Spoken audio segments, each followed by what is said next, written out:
I've watched over 3,000 Dreaming Spanish videos, and I use the Dreaming Spanish method to get all the way from zero to fluent. In this video, I'm going to talk about how to use Dreaming Spanish, and at the end, I'll share my top 5 tips for people who are just starting out. Dreaming Spanish is a language learning method and video platform built to provide Spanish learners with lots of comprehensible input in a streamlined, all-in-one package. The Dreaming Spanish method is centered around a roadmap that breaks the language learning journey into different levels, each of which is determined by how much time you've spent consuming comprehensible input in the language.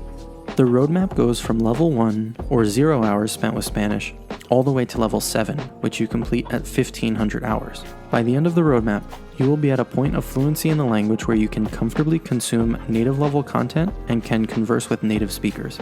Everything you need to get started learning Spanish is built into the Dreaming Spanish website. It tells you which videos you should be watching when, and automatically tracks the amount of time that you spend so you know how far along in the process you are. I know it sounds simple, maybe even too good to be true, but that's part of the beauty of Dreaming Spanish. You log onto the website, watch videos that correspond to your level, and before you know it, speak Spanish. At the start, you're going to watch the super beginner level videos, which use pictures and gestures to make them comprehensible even for someone who knows zero Spanish. Eventually, you will transition to the beginner videos, then intermediate videos, and finally to the advanced videos. Each level, the videos get more difficult, using fewer gestures and pictures, faster speaking, and discussing more complex topics. But when you're at that level, you will be able to understand them.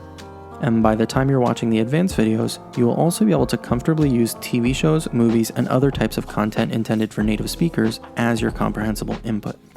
If you're coming to Dreaming Spanish from other language learning methods, it might feel weird at first because when you're watching the Dreaming Spanish videos, you won't be able to pinpoint a specific word or grammar idea that you learned. And there are going to be words here and there that you can't understand at all. But you don't need to understand the words being said, just the overall ideas being expressed. This feeling of ambiguity can be really frustrating for a lot of people who have been trained to get everything before moving on to the next subject. But with Dreaming Spanish, instead of learning all of one thing at a time, you are learning tiny pieces of hundreds of words every video.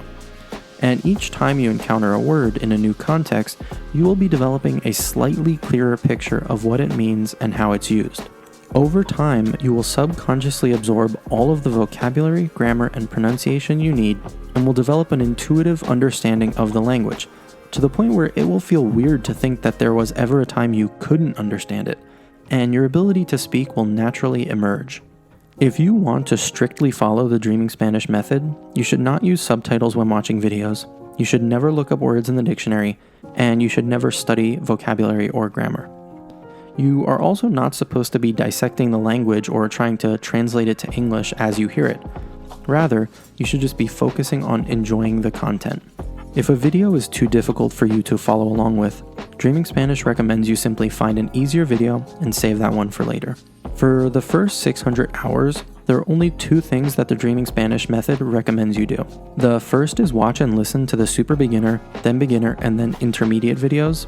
And the second is crosstalk, which is a type of language exchange where both people speak in their native language. So if you're an English speaker, you would find a Spanish speaker who is learning English, and you would have conversations with them where you speak in English and they respond in Spanish. After 600 hours, you can optionally start reading, engaging with easier native media, and having Spanish conversations with native speakers, all of which Dreaming Spanish recommends you do once you have received 1,000 hours of input. Dreaming Spanish's website has a very detailed FAQ answering why these are their recommendations and expanding on the overall philosophy behind the method. I strongly suggest you take the time to read through it if you are just starting out and considering investing time into Dreaming Spanish. While it's not necessary, it is pretty helpful to understand the why behind their recommendations. You don't have to strictly follow the Dreaming Spanish method if you don't want to, and there are some situations where it probably makes sense not to follow the method strictly. For example, if you are learning Spanish for a class or for immigration purposes and need to be able to pass a test by a certain date, you should probably study specifically for the test.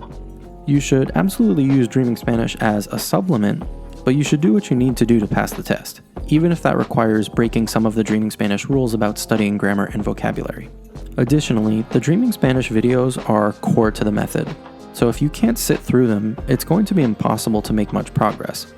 If you are someone who, for whatever reason, doesn't find the Dreaming Spanish videos entertaining or doesn't like the guides, you should consider something like the refold method, where you start with native Spanish content even if it is totally incomprehensible. At the end of the day, you can mix and match methods if you want to. If you really enjoy flashcards or studying grammar, you can. The Dreaming Spanish videos are an amazing source of comprehensible input for people learning Spanish that you should take advantage of whether you're strictly following the Dreaming Spanish method or not. If you've enjoyed this video so far, I'd appreciate you liking and subscribing, and I've been told that doing so counts as 20 hours of Spanish input. On a serious note though, here are my top 5 tips for people just starting out with the Dreaming Spanish method. The first is to carve out a specific time each day when you will absolutely, no matter what, watch Dreaming Spanish videos. It could just be 5 or 10 minutes each morning or right before bed, but try to get in that habit. Second, you should keep some kind of journal. Every time you hit a new level, write up or record a short reflection about how you're feeling. You can publish it if you want, or just keep it to yourself, but it's really helpful to be able to look back at where you were and where you're at now.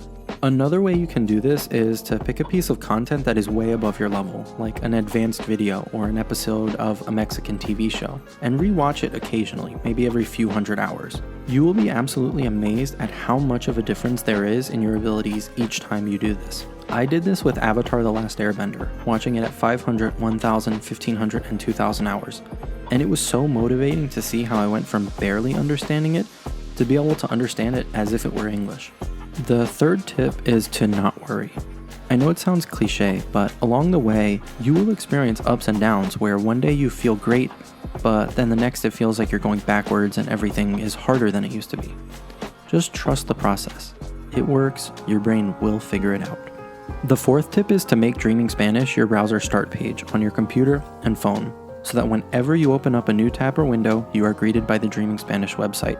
If every time you pick up your phone, the first thing you see is the Dreaming Spanish homepage, in the long run, you're probably going to end up watching more videos and therefore get the results that you want more quickly. And lastly, I think you should join the unofficial Dreaming Spanish subreddit and Discord. There are tons of people following the Dreaming Spanish method, sharing their experiences, and helping to motivate each other. I really hope this video could be helpful for anyone considering trying the Dreaming Spanish method, and if you still have any questions, feel free to ask them in the comments.